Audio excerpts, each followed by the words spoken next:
All right, Rowland, thank you so much for the lead-in. We love being on the Black Star Network. This is Truth Talks, where we keep it all the way real. Let's go.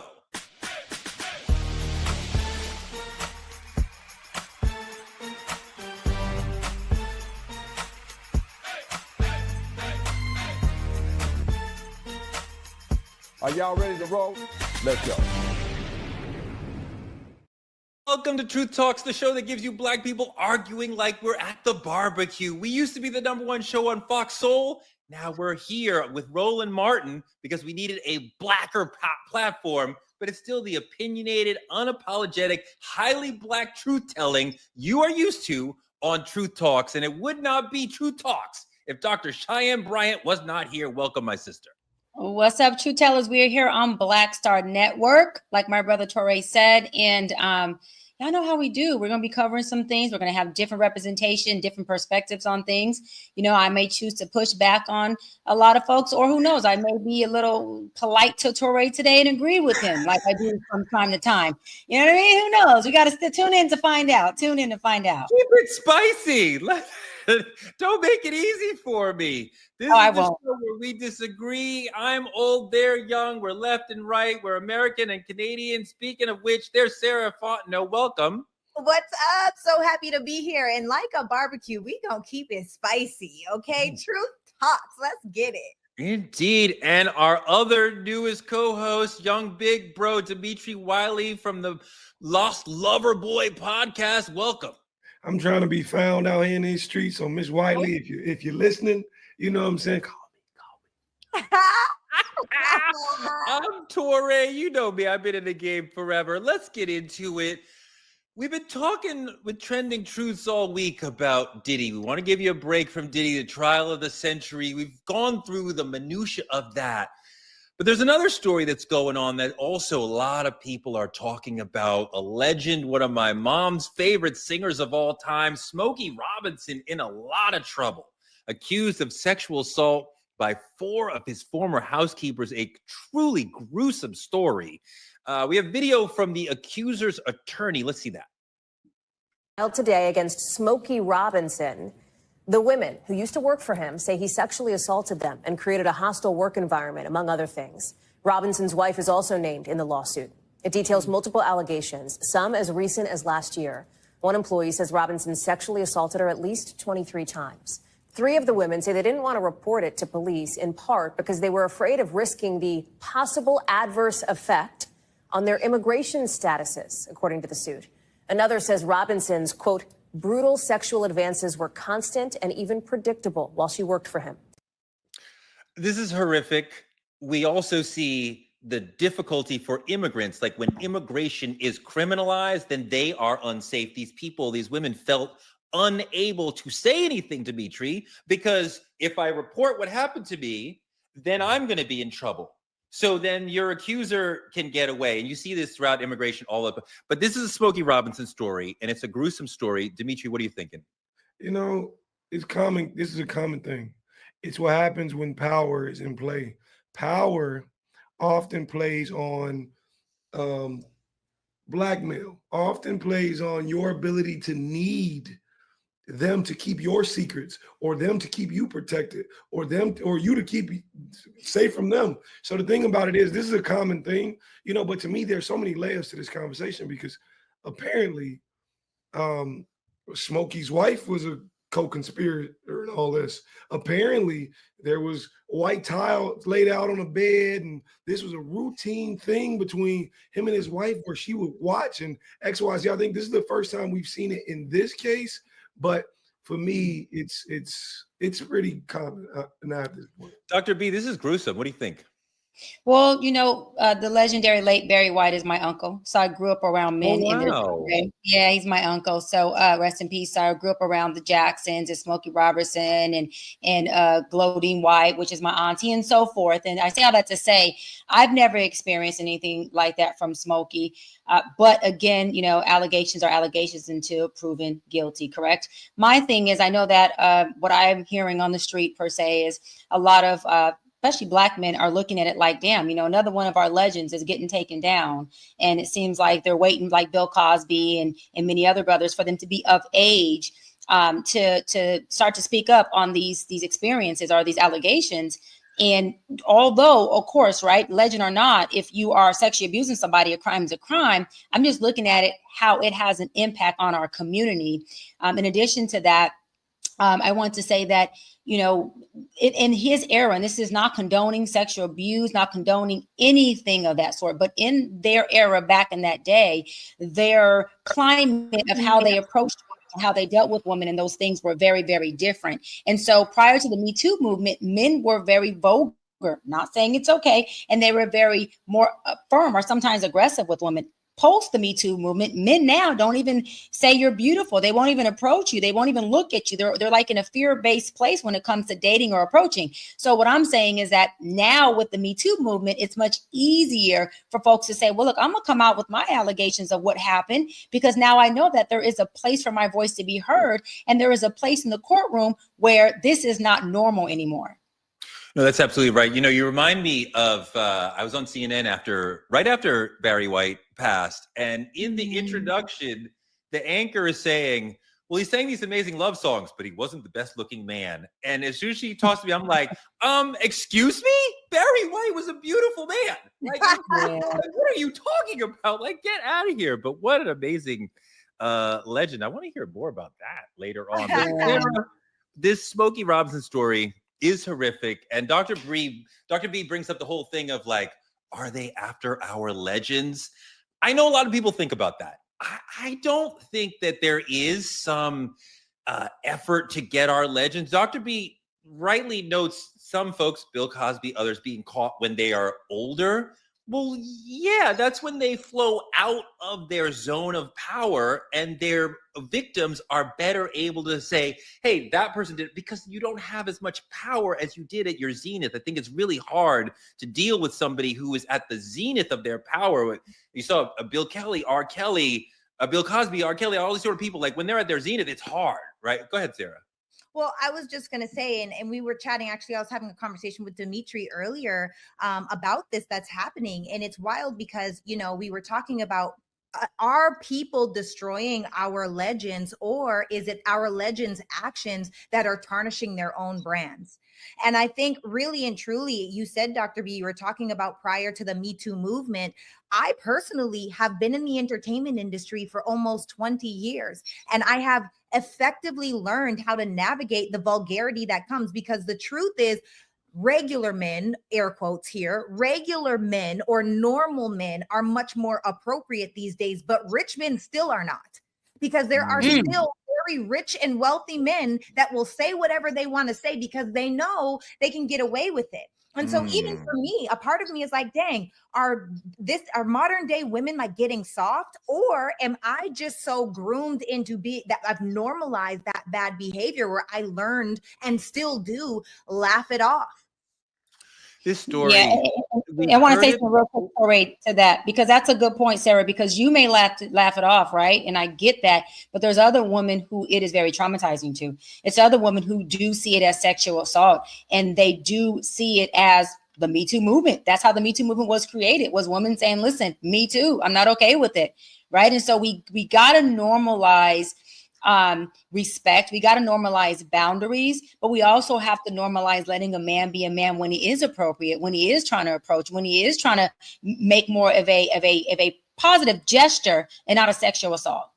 This story, though, is a little bit different. I feel like we've heard most of this story before, which is not to say that it's okay. But his wife seems to be a part of this in an almost enthusiastic way, which is different than what we've heard. Quite often we've heard the wife seeming to be unaware of what's going on, or at least pretending to be unaware of what's going on. But this wife situation seems like she was like aware and like encouraging and like okay with this, because like, I'm good with him, so you like, it's all very icky and cringy, and not unlike our second story, which is not anywhere nearly as horrific, but also cringy. Viral moment out of the Cannes Film Festival. Our prince, our king, Denzel Washington, wrongly treated at Cannes when he's there for his new Spike Lee movie. Let's see the video. ensues after a photographer grabs him to get his attention for a photo. Not a good idea. Denzel snaps, pointing his finger at the photog and sternly declaring, "Never put your hands on me." You know, I have been on the other side of the rope, like where the photographer is at the Oscars and Golden Globes and other things. I mean, just the social feeling of like, no, you cannot touch them. Like they're on the other side of the rope. They're the stars. These are the people that we are here to talk to do our jobs. Like we have tremendous respect for them, to say nothing of Denzel at Cannes. So, Dr. B, this gets me into like, do they think so little of our bodies that they can just touch them even in incredibly inappropriate situations? I mean, Kelly Rowland went through the same thing at Cannes last year, security guard, but still the same difference. Let's hear Kelly. The woman knows what happened. I know what happened. And I have a boundary, and I stand by those boundaries, and that is it. And there were other women that attended that carpet who did not quite look like me, and they didn't get there scolded or pushed off or told to get off. And I stood my ground, and she felt like she had to stand hers, but I stood my ground. And that's it. Good for her. I mean, like, again, our bodies, our basic human boundaries not being respected. Will Smith had the same thing. It was 2012 on a red carpet, but look at this video. Turn. What's a dream of mine to hug you? Can I hug you? Oh my God, a dream. How you? Hey, man. What the hell is your problem, buddy? Oh, wow. You know, I mean, like, it's just a basic disrespect of people who you are there to venerate, to cover, to interview and talk to. Your job is to talk about and talk to them. So it's kind of crazy to leap over to like disrespecting them. Dr. B, what's going on? Well, one, I just think when you're in another country, and I say this with all due respect, when foreigners are here, or because I travel a lot and I travel abroad, they have a different boundary in Europe. perspective. Oh, they do. I mean, they don't have a boundary. It's very touchy-feely. They're up on you. They walk past you. They don't speak. It comes off rude, but that is their culture. Even when they come to the U.S. and we're driving in our cities, or we are at the airport with them, I've noticed that they brush by you, bump you, not say excuse me. They will just do certain things that, from my experience, is just like the foreigner forte per se. They don't have like that California, or not California, that American back up. We got boundaries. Back the fuck up. So you don't think this is as disrespectful as we're sort of seeing? I think it's disrespectful. I don't think it's a racial issue. I think the issue is the boundaries. When Denzel said back the hell up, don't touch me, that was a clear boundary of back the hell up. Just like Kelly Rowland, I always call it the black woman finger. When our finger comes up, the finger is the boundary. So once we do this, just understand what follows this is a boundary. But to your point, Sarah, Dr. B is noticing, okay, there's different mores in Europe, which is absolutely true. I definitely think you're right that their sense of social space is very a little less, right? So maybe this white photographer is not intending to be disrespectful with the first touch, but Denzel lays down a clear marker. That is not for me. And he does it. The photographer does it again. So now I feel like we're beyond like, oh, Europeans are different. I told you don't touch me, and he touched him again. So where are we then, Sarah? I think that it's full-blown entitlement, and I think that it's entitlement to celebrities, because I am on such a small scale, but from small experience, I've been at dinner with my family, or I've been out in intimate spaces with my girls, and people will walk directly into my face and say, hey, can we take a picture? We have to, not even, sometimes they don't even ask, let's take a picture, right? And so there's a level of entitlement because they're so used to seeing you that they treat you like they know you. They treat you like you're anybody everybody else. And not to say that that's okay. And then on top of that, like Dr. B said, being in a different country, from personal experience, I was in Rome at this live show, watching the show. The show was amazing. I'm looking at all the musicians. I'm watching them play the music. I'm like singing along, dancing in my chair. I go to the washroom and I come out of the washroom. When I'm there, one of the musicians, literally, we had made eye contact while he was on stage. And I guess he thought that meant give it a go. He literally tried to kiss me near the washroom. Quite literally. Now, this is the thing. Maybe that's normal over there, but it's not normal over here. So I think that it's a level of entitlement because you're a celebrity. You're supposed to do these things. You're supposed to take pictures with me. You're supposed to see me. And then also the physical boundaries are a little bit different. I don't think it's a racial thing either. D, go. The thing about it is, I do think it's a racial thing. That's me personally. I do understand the celebrity aspect of it, how celebrities aren't necessarily granted humanity. I get that part. But when respectability will not protect you when the world views your black skin as public property. No matter how much people think they know you, the idea of it is they feel like what I see, could have never been a black reporter grabbing any of them. I don't think any of them are isolated incidents. I think it's the idea of not only entitlement, but remember you're black. That's what I see. In our politicking segment, the Trump administration is making it harder for some black communities to access clean water because they've terminated an old civil rights settlement, dismissing it as DEI. So now people are at risk for severe health challenges. In Alabama, there is feces in the water. You cannot drink it. Look at that golden brown water there. Like, that is disgusting. To say nothing that Flint still lacks clean water. And, you wonder if there's something larger. We talked about the disrespect of black bodies. This is, again, the disrespect of black bodies and black people and black communities.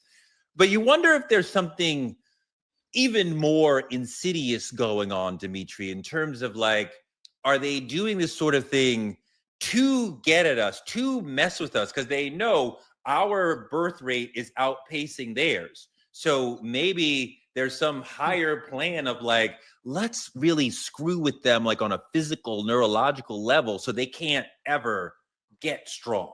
Absolutely. To me, it seems like they're defunding survival and then blaming the sick for not succeeding. That's what I see. From Flint to Alabama, all the way from, it starts to feel like the new Jim Crow. Unseen, unspoken, and deadly. Yeah, Sarah, they are eliminating or slicing and dicing with Medicaid. So the ability to get help when you are poor is being taken away. And adverse chemicals being introduced into your community. I mean, this is a death spiral. Sarah. She's on mute.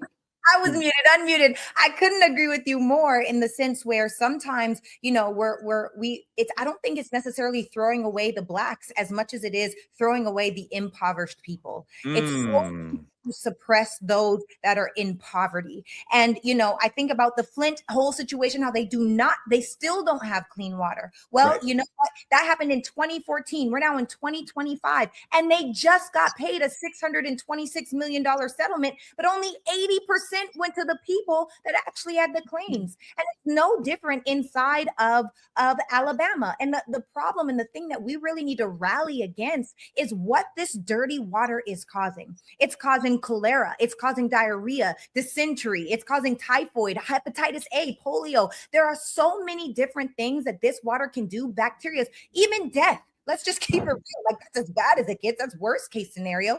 Or worst case scenario could be living with a disability, illness, or ailment because you didn't have a basic human resource. Like water, everybody should have an opportunity to have clean water. We talk a lot about Trump and we see how dumb he is and we call him a clown and all these sort of things. But not everybody around him is dumb or a clown. And when you have someone like Stephen Miller, who is evil, but smart and insidious and horrible, he's the sort of person, this has Stephen Miller fingerprints on it to me. He's the sort of person who would be yeah, let's put dirty water in Black communities because he thinks like, oh, they're lesser and like, who cares about them? Dr. B? To your point, love you, Dr. Sarah, love you, sis, but this ain't about throwing away no impoverished people. This is called environmental racism, straight up. That's exactly what it is. The Trump administration earlier this year got rid of a settlement. That settlement was for public health because there was a public health crisis, not for DEI. They made it DEI because Flint and Alabama are what? Predominantly Black. So, of course, DEI and Black people to the Trump administration and many other people are tied in. They're married. So what am I saying? Is that this movement to allow shit and feces to be in water is about an environmental crisis, which is a direct environmental systemic racism move on behalf of these people. And the sad part is they cut funding from this settlement. So the Alabama health official said, look, we're going to continue to try to fix this septic system, but we're running out of money. So this ain't going to last us too freaking long. And guess who doesn't give a damn about that? This administration. So I'm going to say it once and I'm going to say it loud. This is an environmental racism problem. No, I think that's absolutely right. Dimitri, it is hard to live in Black communities, partly because of stuff like this. We are over-policed.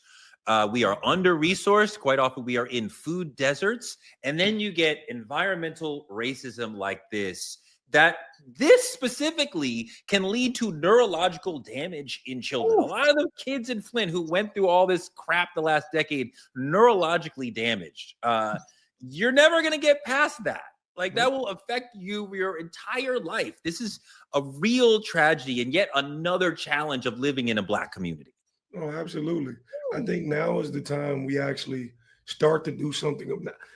All these fundraisers and everything, the United States themselves has the money to fund and fix these problems. That's because the thing about it is you can't drink diversity reports.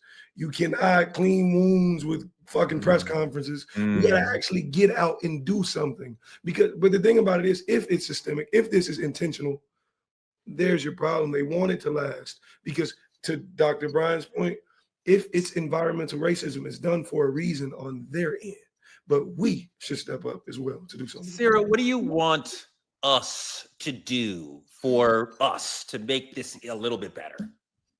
Man, I want us to rally together and fight one thing at a time, because if we literally sit here and try to fight every systemic issue that we have, every white oppression that we have, all of these different problems, we will never get anything done. It's true. It's too many different directions being pulled in. So I think that it would be really powerful, just the people, we the people, I'm not talking about legislature or policies, but if just we as the people would start rallying against one issue at a time. We need water. What do we need to do? Okay, well, we're going to stunt what we purchase over here, because although we are the biggest consumers in this nation, that's also one of our superpowers. Because if at any moment we decided as Black people to stop purchasing from any one thing, we will immediately stunt the growth and income that company that whatever is making. If we chose to work together, oh, you guys don't want to help us with the water, we're going to stunt this in the grocery stores. We're going to stunt this in the stock market. We're going to stunt this, because that's the only way to really get change when it comes to white people. They care about the money. How can we make that hurt so that they want to make a change? I love that idea. And we tried a little Target boycott as a community a little while ago and had some effect. But here's the thing. What we've been doing is announcing we're going to have a boycott on Friday, and it's going to last 3 days or a week, whatever it is.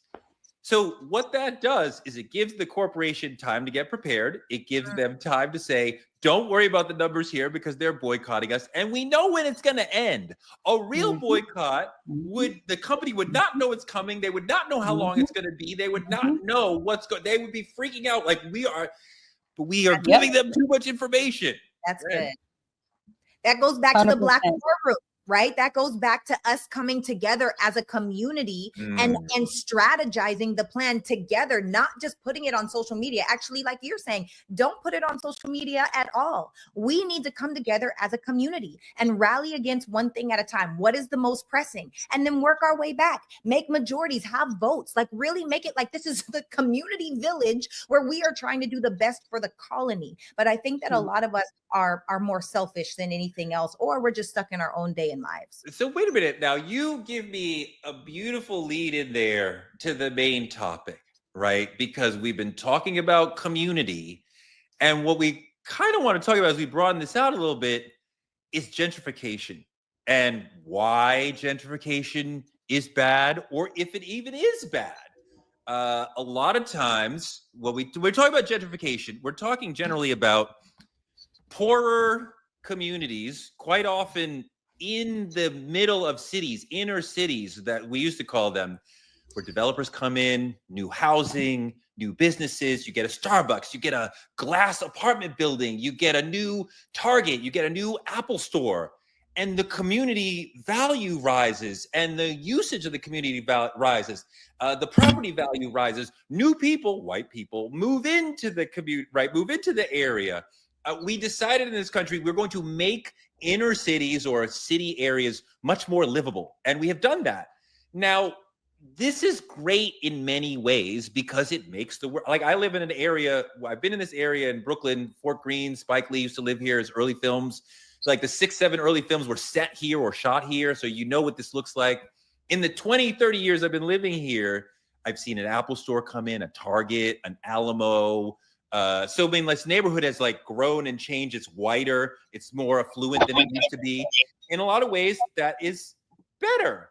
But at the same time, that displaces a lot of the consistent community and culture and the people who have lived there. Quite often, gentrification means poor people have to move to another area, right? They might have been in that area for generations. Now you have to move somewhere further away from work, further away from the city, which is hard for them. They may lose money in the economic change, all these sort of things. Dr. B, gentrification is complicated for our communities. Yeah, no, it definitely is. You know, although there are some perks of gentrification, you know, it does create a loss of affordable housing. It does increase crime. It does create a social inequity, okay, and inequality. And you do get a loss of cultural diversity within those areas. However, right, gentrification, it provides a convenience, right? It does come in and clean up or beautify a deteriorated neighborhood so that you can attract higher income residents and businesses. Now, let's go residents and businesses for a moment, right? You have folks who are homeowners, like in my neighborhood where I live, it's a 92% homeowner rate. What does that mean? Whenever you have more homeowners, you have lower crime rate, you have better school systems, and you have neighborhoods and communities where people feel safe and we commune more. That's just the truth of it. Now you care more about the community because they are financially committed to it. They have skin in the game and they are investing in that community by paying those property taxes for that city to be beautified and for their home to be well kept, right? But then what happens? Okay, you have taxes that increase.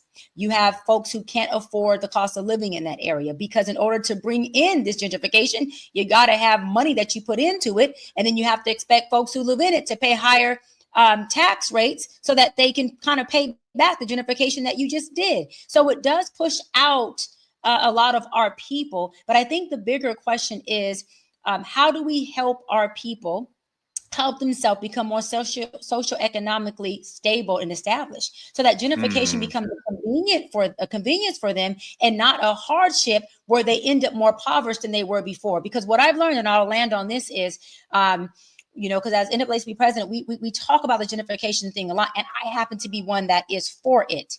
And because I'm the one that's for it, I get a lot of pushback from my counterparts because they're saying, Doc, what do you mean? White people are coming in and taking over our communities? I'm saying, but yes, many of our communities are suffering from, you know, just the high crime rate. We're suffering from the inability to even have public transportation. We're suffering from the inability to have a grocery store versus a liquor store on the corner. So there's a lot of things that we have to look at as a group of people to say, listen, is it working for us and we are not able to work ourselves in it, or is it working against us because we are having to move ourselves out of something that, you know, we can actually try to become a part of and make it a convenience to our lifestyle. I think it can add to the quality of our lives if we can figure out a way to blend with it and not go against it. But Doc, it adds to the lives of middle class, upper class Black people who can afford these gentrified prices for homes and lattes and other such things. It Absolutely. doesn't help our working class brothers and sisters who cannot afford to continue to live in these communities and have to move out of them, right? And the gentrified communities tend to be safer. They are more expensive, but they are absolutely safer. And yet our communities are just displaced.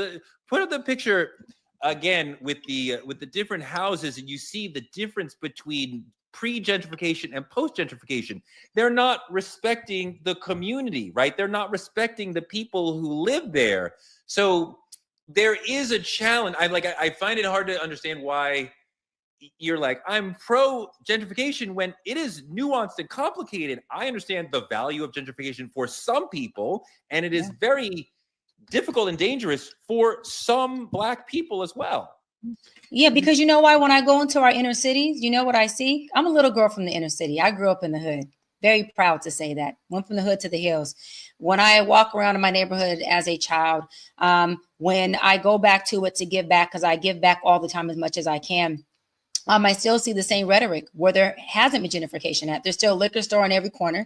We still have a high rise in homelessness. We still have a high rise in addiction. We still have a high rise in crime. And we still have a very low socioeconomic well-being. We also have a low level public safety, and people are not able to get healthy food, so not able to get resources that they need. You have a lot of the community centers that are supposed to be created for resources, not available, shutting down. We just my organization just put a skate park in a city called Harbor City, which is a very rural inner city in the hood for these kids. You know why? Because in there's no gentrification, but there's also nobody making investments in that neighborhood so that these folks can have a better quality of life. So there is negatives to it. I hear it, but there also has to become a time, Torre, y'all, where we have to be able to move and evolve as a people out of the poverty, out of the middle class, or at least out of the poverty, and start to allow our environments to look like more of a resourceful, a good quality of life that we all deserve, but we all can't afford.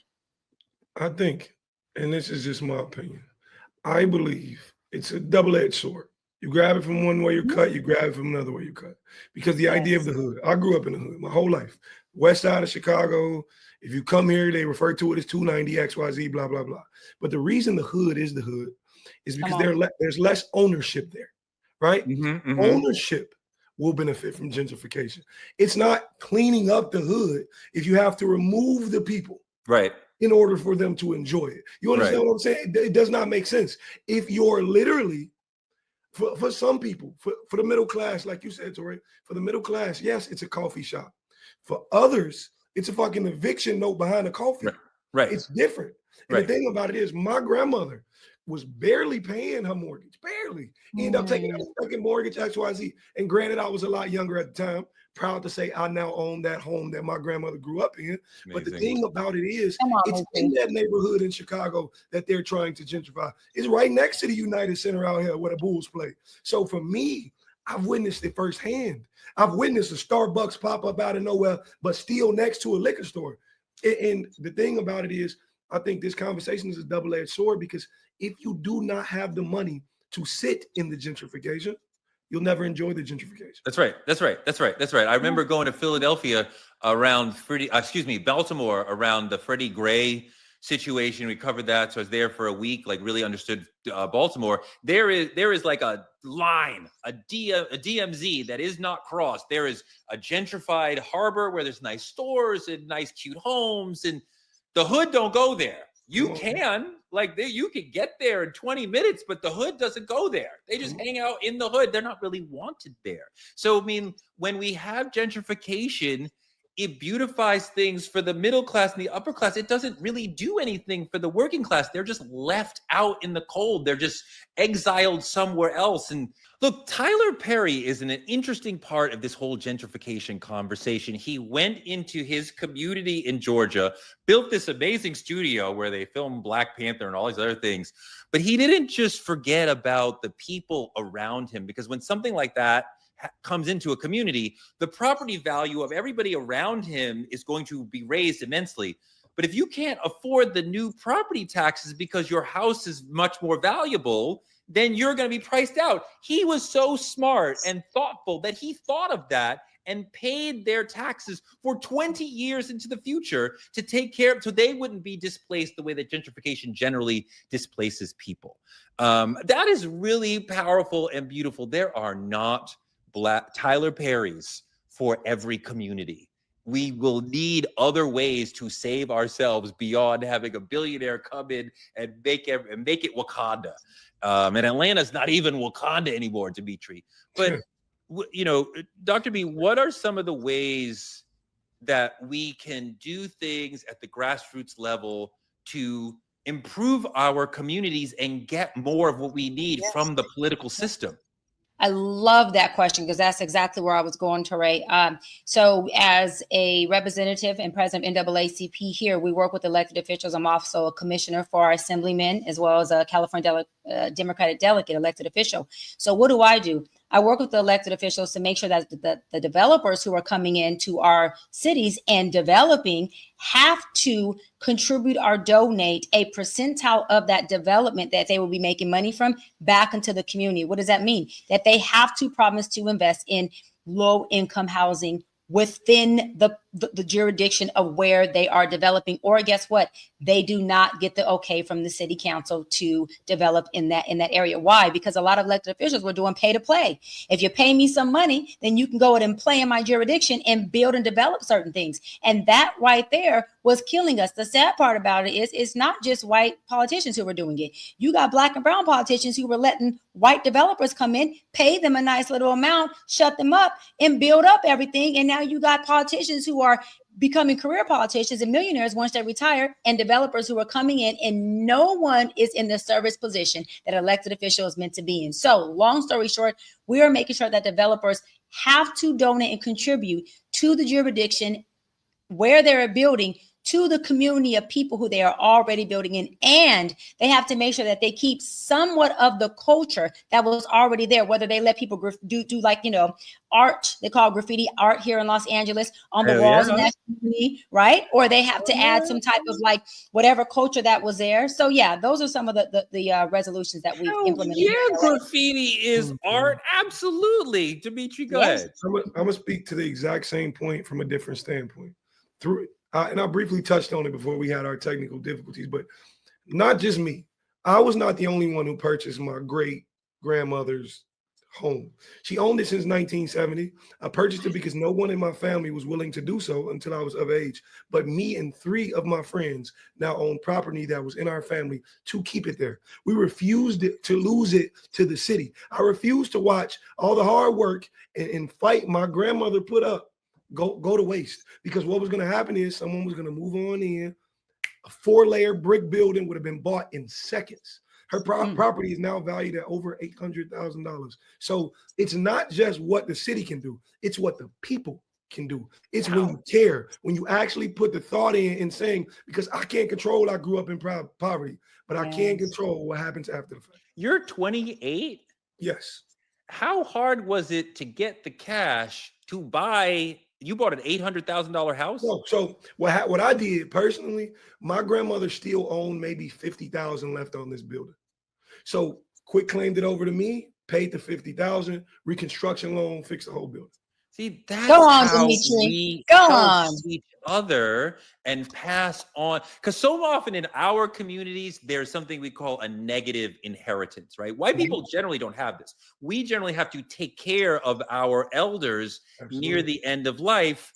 And that drags us down financially. We love them, so we do it out of our heart. But like whereas white people quite often are experiencing inheritance. They get money from their elders to start a business or to pay a down payment for a home. So they're moving forward. So I love that you are part of that. Quickly, Dimitri, when you are in the dating scene and you are telling women, "Hey, I own a home," is that not a super green flag? You know, I hate to put a flex on it, but it ain't the only one I own. And, hey, listen, I'm proud to be a black man. I'm proud. I know y'all call me young, but I want to touch on this because I don't want to make it sound too easy. There is a lot of things that you have to jump through as a young black man. I started to develop my credit at 16 years old. I attempted to learn from a negative space as a child. My parents didn't have it like that. My friends didn't have it like that, but it was conversations amongst our friendship growing up that we can do better. And it's wanting to do it. Of course, I had to deal with my grandmother and her. I don't know if you really know, but when they get above 80, they get like a territorial, your heart's connected to this building. And it was my dream, my all-time goal, my desire in life to make sure this woman sees this building in its glory days so she can remain comfortable. That was and it was not easy. I don't want to preach that it's easy, but you can learn. Sarah, you know the real estate space probably better than anybody in this conversation. Let's talk a little bit about how more people, young people, can be like Dimitri and begin to own, because if we create more black home ownership, that is the path to communal wealth. Well, what I love is that he's talking about what was already owned in his bloodline, right? So you're starting with a lesser hurdle, because instead of it costing $800,000, he probably put $150,000-$200,000 into this house, which is so much more manageable than that 800,000 number. And so one thing that I do want to address is, why are our neighborhoods getting run down in the first place? And like I said before, there's definitely, there's a perk to gentrification in the sense where we get better shopping centers, better healthcare, better school zones. There's so better stores, better food options. It's not just fast food everywhere. We definitely do have that, but I would actually challenge you, Torre, that it's not just the working class, but it's also the middle class that gap is created between them and the upper middle class and the upper class, right? Because they really and truly can't afford to be there. So it is this double-edged sword. And I feel like we really have to stop blaming the white man for everything, because the truth is, a lot of us don't know how to take care of our stuff.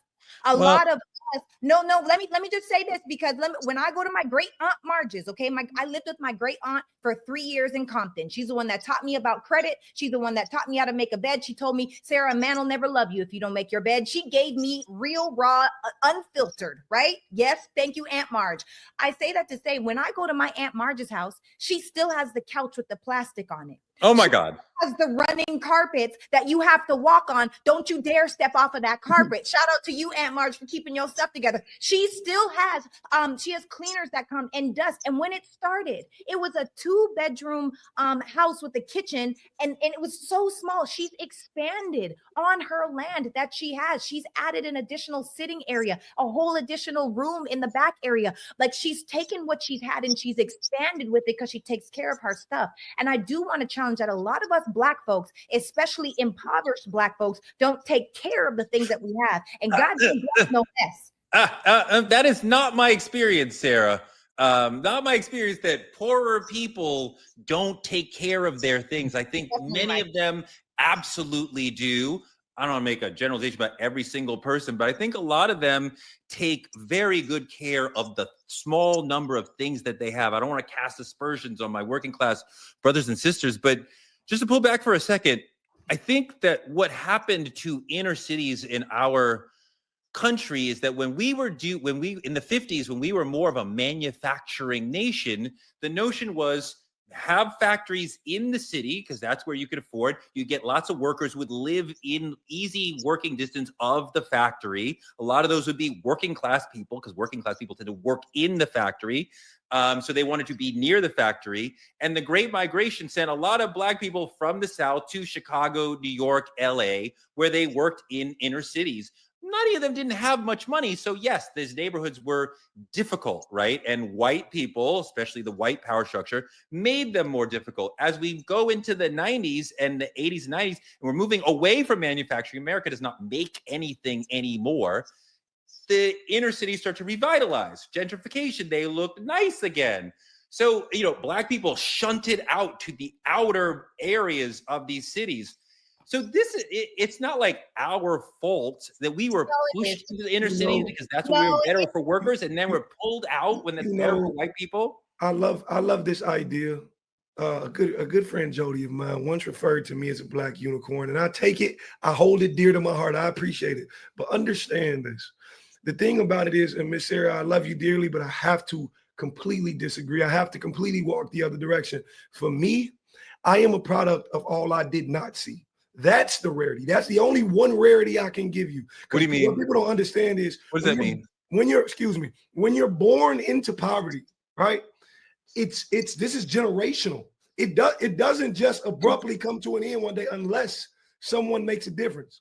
My parents didn't have the means to do so. Imagine saying, okay, I'll change these windows and these gutters and worry about the outside of this house, but you barely got money to put in your refrigerator. That's the difference. You barely got money to make it to work. You can't build up the wealth of this building because I got to worry about real shit. Keeping the goddamn lights on for the kids. That was my parents' experiences. And all I'm saying is I can never slay them for that.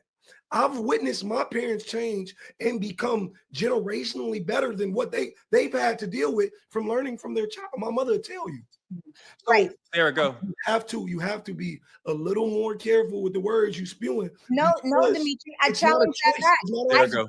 I'm not saying that it's a choice. I'm saying I'm not even talking about necessarily the expansion of your homes. I'm talking about taking care of what you have.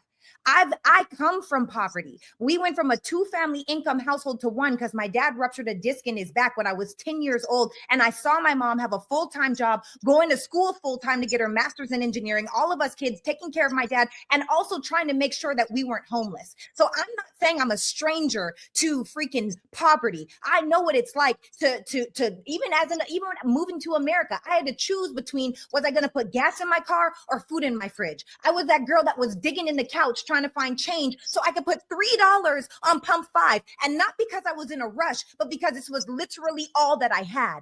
And in spite of that, I had to learn. Have you ever had 4 kids and got an eviction note? I have an eviction note every month. This is reality for a lot of people I know. This wasn't my parents, but this is a reality for a lot of people. I'm not saying it's not the reality. What I'm saying is we have to do a better job of taking care of our stuff, because what happens? Let me finish. We never owned it. A lot of these people in the hood are in apartments. Cabrini Green is an apartment. This is exactly why gentrification is happening. Because if you don't own it, you don't take care of it, it gets run down. And so now you're trying to hold on to something that's falling apart. I want to put out one idea, and I know Dimitri knows about this. Poverty is expensive. Yes. Poverty costs money in and of itself, right? Like people are overcharging poor people. There's late fees. There's all these ways that being poor costs you money. So when we're talking about poor people, you're basically talking about poor people not getting the most out of their money. But their money is running them. They are not running their money. So to blame them for a situation where they're about the money, Torre. This is what I'm saying. The stuff that you have, take care of it. Take care of the things that you can afford.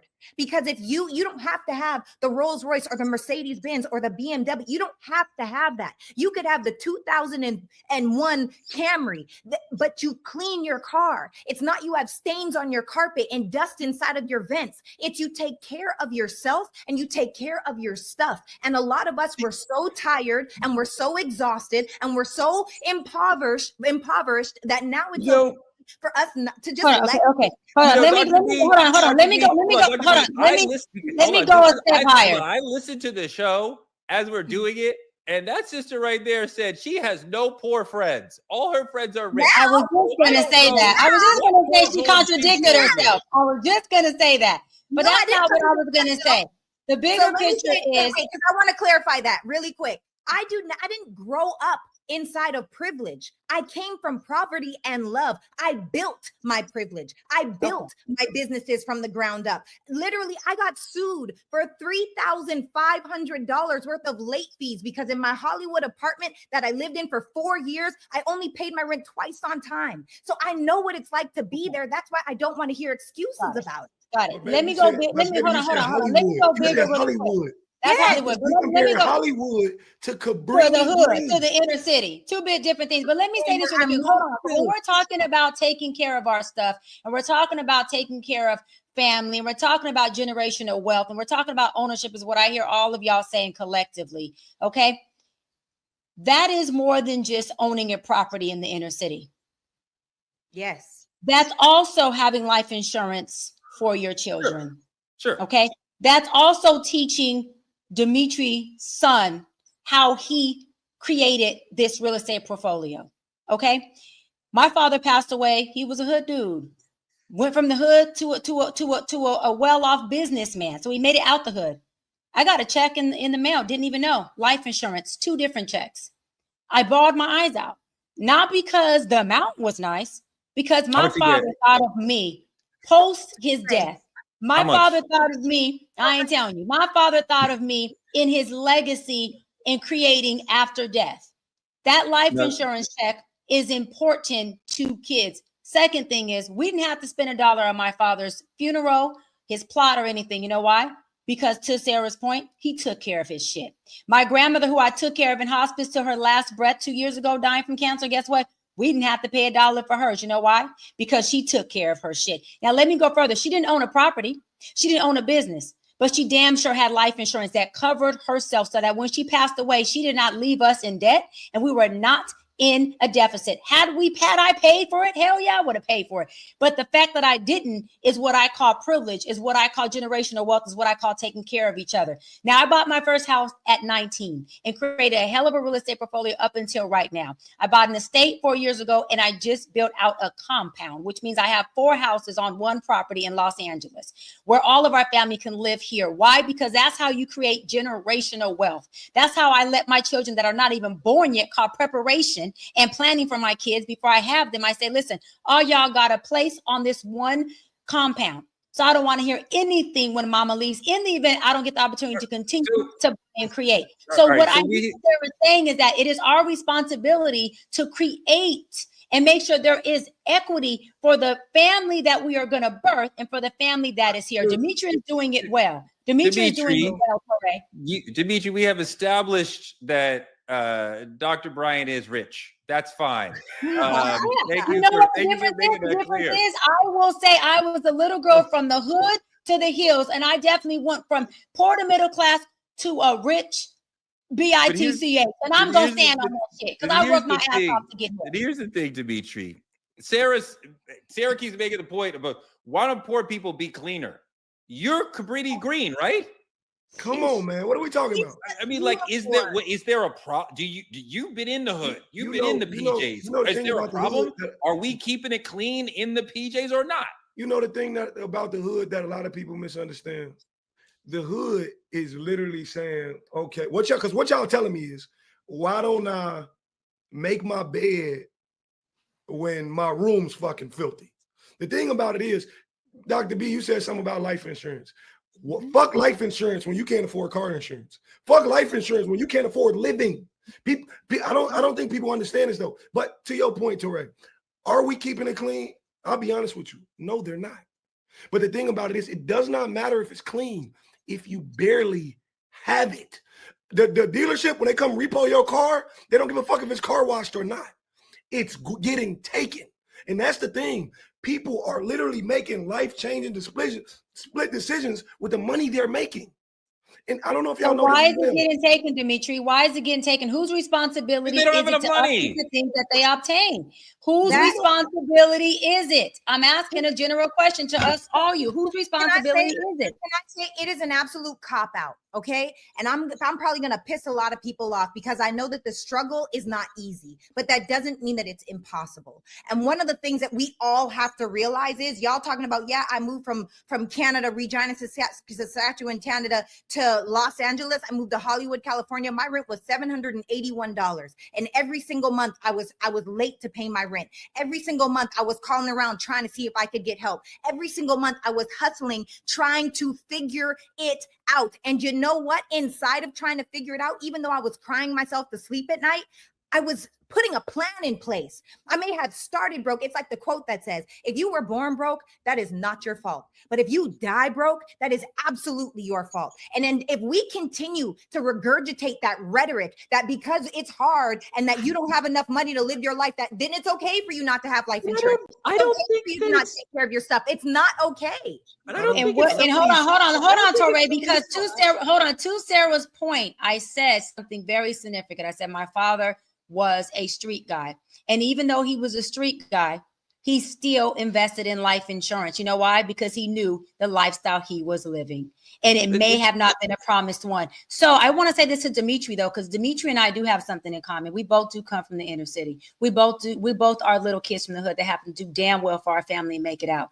So I totally understand you when you say, listen, you know, when you're trying to pay your car note, you're just trying to see if you can get to a free clinic because you ain't got health insurance. You're just trying to see how you can get to high school, how you can get to the next stop from the 72 bus and get a transfer to the next one. I totally get it. But let me say this. There's people like you and there's people like me who figured out with a strong internal locus what kind of plan was needed for us to navigate through that, Dimitri. And guess whose responsibility that was? It was yours. And guess whose responsibility it was for me? It was mine. When I tell my story, I don't just give props to the people who raised me. I give props to Cheyenne Nicole Bryant, and I give props to Dimitri Wiley. What I'm saying is that just like we held ourselves responsible to make sure that we did something with the crumbs that we had and made a loaf out of it, people still got to be able to figure out how to do it, Dimitri. And people like you and me, we are responsible for going back and saying, bruh, sis, I see you and me. This is how I did it. Maybe this is a tool that can help you do it. It's not about leaving them hanging, but we got to hold them accountable.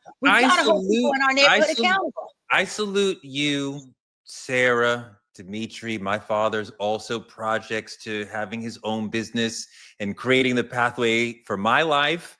He lived in a project right over there, right on the other side of the park in the area where I live now in like a nice home, which is like this amazing, generational leap. But we're not really dealing with the fact that being poor and being in poverty is in and of itself traumatizing.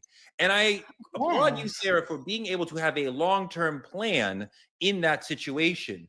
But a lot of people who are in that situation aren't able to long-term plan because the money and the economic opportunities are so few, and they're constantly fighting with the things they've already bought. The basic bills, not talking about I went out and bought Jordans, I bought an expensive television. So about the basic bills, and for their lack of exposure, lack of exposure to other things outside of the inner city. Guys, go ahead, Sarah. Guys, when I moved here, do you understand that my credit score was a 508?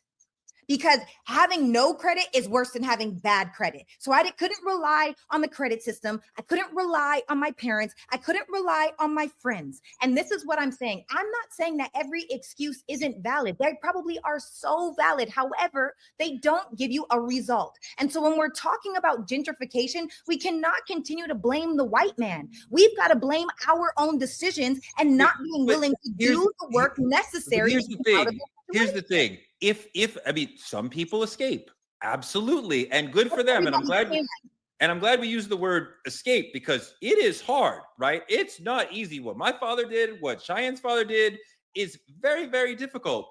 We have a situation where people are born with no financial resources, right? Their family doesn't have any. They're born and they go to a crappy school. Now they're in the workforce. Maybe they lived in a shitty neighborhood where there was the drug trade, because that often happens in shitty neighborhoods because that is a good employer for a lot of people. So I caught a felony. I wasn't even in the gang, but I was out when everybody else was. I caught a felony. So now I can't even get a great. So now I've been boxed in by mass incarceration, by bad education, by general segregation. And I'm 24, 25. I have a shit education. I have a felony. And Sarah's going, pick yourself up by your bootstraps. And I'm like, and get on YouTube and learn something. Get around people. Put yourself in environments where people are winning. There are so many free seminars. Do the work. Go to the library. I used to take the bus 2.5 hours one way, actually 2 trains and a bus. No, 2 buses and a train one way, 2 hours in one way, 3 hours ride back so I could go to my mentor to learn. If you want it, you will do it. That's it. And most people want their excuses and they're comfortable inside of that trauma more than they want the result. I'm gonna spin this back one time, and I'm gonna take it back to gentrification for a second, because the thing about this is all of this is explaining why people in the inner city, in the hood, can't remain there when gentrification takes place. If the answers that y'all spewing to me is saying it's a choice because you did not choose to seek better help, when he just explained to you exactly the box life traps you in before you're at the age of 16 years old. You know how many people I know start selling drugs just to help their mama? Like, what are we talking about? It's not a choice. It's not a seminar you could take. There's nothing you can do to escape what the hood traps you in before you're 18 years old. So you cannot afford to remain there when gentrification takes place. I'm not saying I'm against gentrification. Doc, I just know. Doc, I could be in the hood right now. But for my father was 16. He had a child, and he was running around carrying a gun. In the 1950s, that was huge. Guns were not late 1950s, early 60s. The guns were not proliferated the same way they are now. So that was a huge deal. His mother, when he was 17, said, "We are changing your life." And they went from Brooklyn to Boston when in his last year at high school, completely changed his life, right? He was probably on a path to jail or something. So somebody cared enough about him to make a significant choice that would change his life, probably against his wishes, right? He left the child that he had in another city, right? That's his story, and we can tell it another day. But it's not easy to get out of poverty. And yes, there are pathways, but these are hard. And I Touré, what I'm gonna say out of it, but I don't want to demonize or look down. Yeah, we want to demonize the people who got out, but I do want to say this, Touré. I want to say that, you know, when I was growing up, there was a store called Payless. I don't know if y'all remember that. For maybe sure. they're too young, but Touré, you would remember this, right? Now. Yeah, we had Payless, right? So what I did as a little girl was I went to Payless and bought me some real cheap shoes because it didn't matter what name brand or the price they were. And they happened to be sneakers. I call them track shoes. I laced them bitches up. I didn't know where I was going, but I knew I was going to get the hell out of there. I knew where I wanted to get away from. When I laced them sneakers up, which today people see heels, I still got them on. I ran as far as I can away from what I did not want to be. And as soon as I took off running, God did something real special that he does with people who have faith. He started to order my steps, and I started to take one step at a time. What am I saying? What am I saying to you is that, I am saying what it sounds like Sarah was saying. Find you a Payless, find you a dollar store, find you a Walmart, find you a Target, find you a liquor store, get you some sneakers, lace some things up, and guess what? Run your ass out of what you don't want. You just might run into what you do want. So what I am saying is, yes, grab your bootstraps. What I am saying is that pull them up. What I am saying is that get some internal luckus. What I am saying is that get so mad, get so upset, get so unhappy with the environment that you're in, like Demetrius said he did, of seeing everything you don't want to be, and run the hell away from what you don't want to be. You just might end up like Demetria. You just might end up like me or Sarah and run into the things that you do want to be. You have to take an action, whether it's knowing where you're going or knowing what you're getting away from. But you can't just sit there and say, I'm not responsible for doing nothing. I totally push back on that. Quickly, because we're getting out of here. Who's responsible for the state of our neighborhoods? We are. You are, Touré. You are, Demetria. You are, Dr. Sarah, and I am. Absolutely, we are.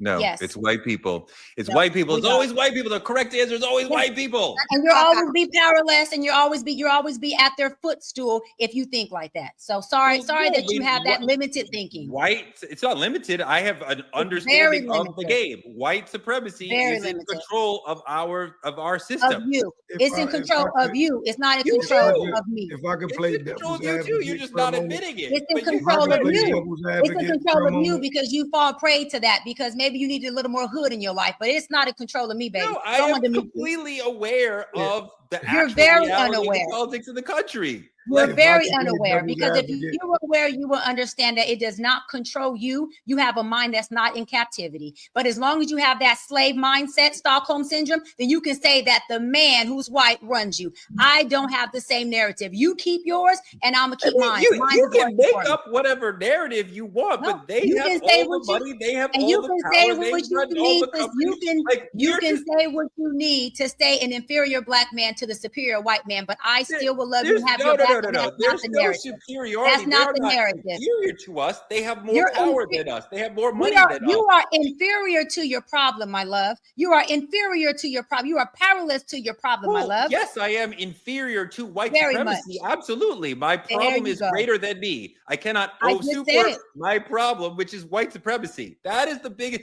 White supremacy And will always be You're the biggest inferior problem that to black it. people So we have. agree. We agree. You're inferior to it. We agree. I am not. That is not my narrative at all. At all. Can I please? Yeah, D. I'm gonna tell y'all two things about the hood that y'all don't know if y'all know, y'all may not know. Just like you said earlier, Torre, there's this thing called Austin Boulevard in Chicago, Illinois. On one side, completely gentrified. The other, literally across the street. The other, direct poverty. Direct. I drive on the street every day. It's not 10 blocks from my house. The thing about this is, and the reason I said it is, what people don't understand about that poverty side, they don't think the other side is achievable. Of course, yes, to Dr. Brian and Sarah's point, it's a mental thing.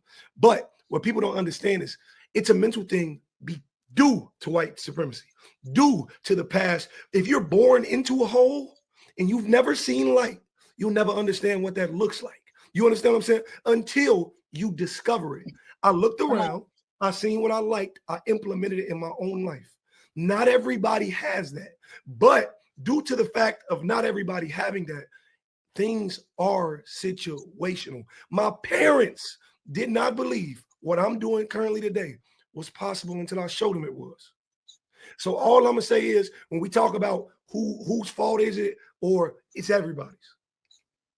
Wait, I what? like that. No, I you're like doing that. so good. No. No, not everybody. It's not our fault. It Our is. problems are not our fault. It We is. are dealing with a system that we were not meant to be in. This is not the country we're supposed to be in. No. We are dealing with white Dr. supremacy. and Sarah, white he's having privilege. accountability. He's Those having are an our main accountability problems. issue. I'm gonna tag you in, sis. Yes. Accountability is your department, Dr. Sarah. Go ahead. Correct. I love you. I love you so much. I love all of us. And I love that we can have this conversation with love without, it getting personal or angry. Like, we're literally just having a healthy debate. No, I love that for us. Yeah. However, the fact it's toxic in my mind. It is toxic to say we will never reach a certain point because of them. Because what you're doing is you're placing all of your power outside of you.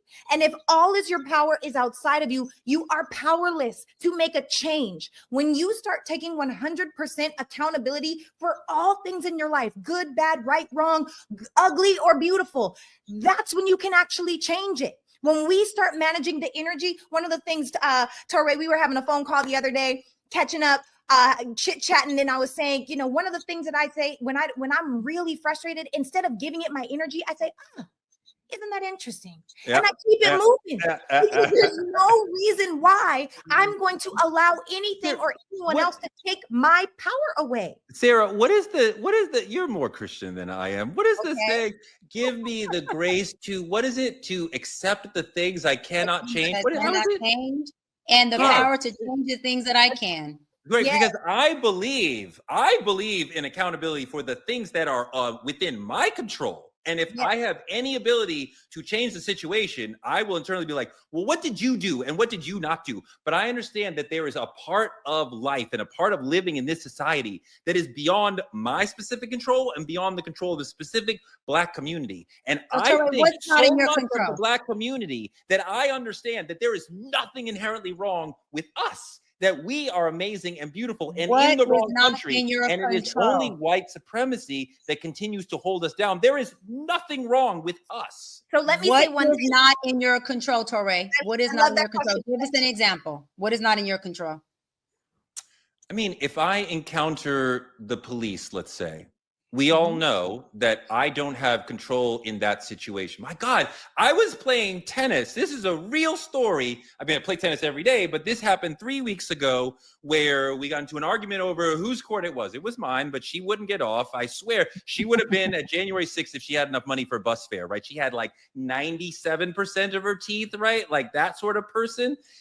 And she called the police and said that I assaulted her. So when the cops came, the question is, did you assault her? In that moment, I rely on the cop to listen to me because he could have easily said, well, let's just arrest him and figure it out later. So I don't have control in that moment. And you know what's crazy? You know, part of how I got out of that? Because the other white people at the court were like, yeah, we saw it. He didn't hit her. I'm like, so I'm relying on white people to save me in this moment. Which goes to show that they're not the enemy. And also the No. I didn't say, I'm not saying every specific white person is the enemy. I have some white friends. I'm saying there is a system that controls us, that keeps us down. And even some of our friends will perpetuate that system. Go, Sarah. Okay, I just have to say this. The only thing in life that we have control over, it is not the socioeconomic climate. It is not how much we are going to get opportunity. It is not the color of our skin. The only thing that we have control over is ourselves. And if in that moment you got into that argument with the girl that plays tennis and you would have gone off on her and was super loud, I'm sure that you're not that way. You might be outraged at times, but you don't get dramatic in the sense of where you're ready to put your hands on someone, where someone else might go there because they don't even have control over themselves. No, but I had self-control, but the conversation came down to what the police officer, and that's just one.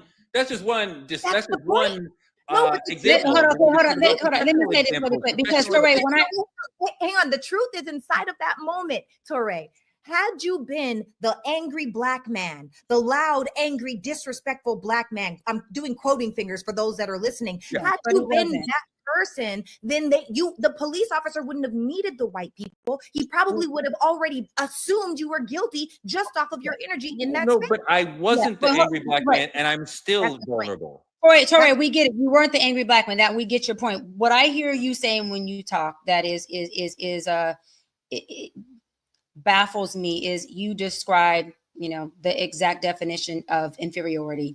And hold on, before you respond, that is something that I feel that our people has worked very hard to come out of. I hear you saying that white people cause problems and they have been the nucleus to a lot of our problems. But when you say that they are the covering problem, that is an inferiority complex, which you've already said that you're inferior to the systemic racism of things. But that mindset cannot overcome something because inferiority and overcoming cannot coexist. You can't build yourself up while you break yourself down. It doesn't work. You got to choose one. And when you choose to go up, you are no longer inferior. You are evolving. And it's not about being superior to another race. It's about being superior to yourself and being vertical in who you are and understanding that out of all powers of powers, you do have the power of choice. And if you use it as much as you can, it does change your life. If we look at this situation in this country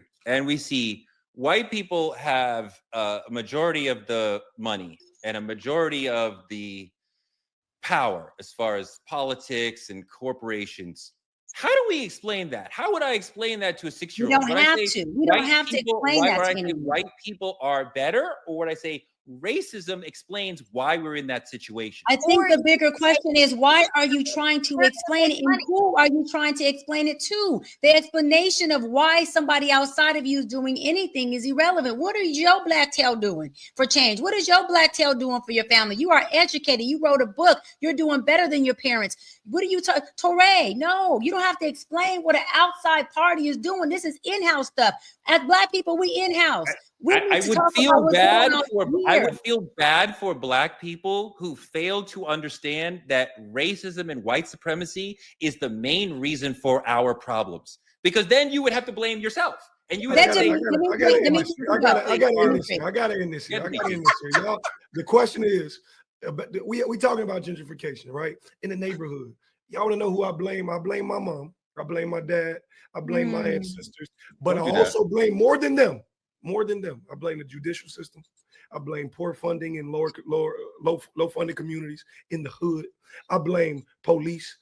Brutality on Black Americans. I blame. There's a number of people to blame. It's not just one particular person. You don't look in the mirror and say, "I could do better one day," and then just go out and now you can pay your bills. Before y'all were in Chicago, where were you? Got it. That's it. Which southern state were you in? Us? Yeah, Mississippi. Yeah. So you should also blame the sharecropper who was stealing money from your great grandfather and the slave master who was stealing money from your great grandfather. He already said everybody, and you disagreed with him. He said everybody 10 minutes ago, and you said, "Oh, whoa," and your curls started to fluff up. Your curls was bouncing and stuff. You know, you was having a moment, babe. You was having a moment. Woo! This show has been a moment. I love you guys. This has been the most passionate show we've had yet. I hope you guys loved it because I sure did. I got bruises. Dr. B got bruises. Everybody got into it. I love it. You guys brought the noise and the funk today. I love you guys. That's Dr. Cheyenne Bryant. That's Dr. Sarah Fontenot. Dimitri Wiley, who owns 15 homes. Sarah owns 3. Dr. Cheyenne owns half of California. She's crazy out here. We're going to have other amazing people on this show this season. D.L. Hughley, Ebony K. Williams, Mark Lamont Hill. You got to come and see who's here with us as we're going. We're going to be here every night, 8 p.m., weeknights. Wait, we even have judges on the show. We even have judges, Judge Lauren Lake. This is your Truth Talks family, so come hang out with us. Like, comment, and subscribe on our YouTube at TruthTalks-Live. Watch us here on the Black Star Network. Support Black media at the links on your screen. Please come hang out with your Truth Talks family every night at 8 p.m. We love you, and we love each other even though we argue. We out. See you next week.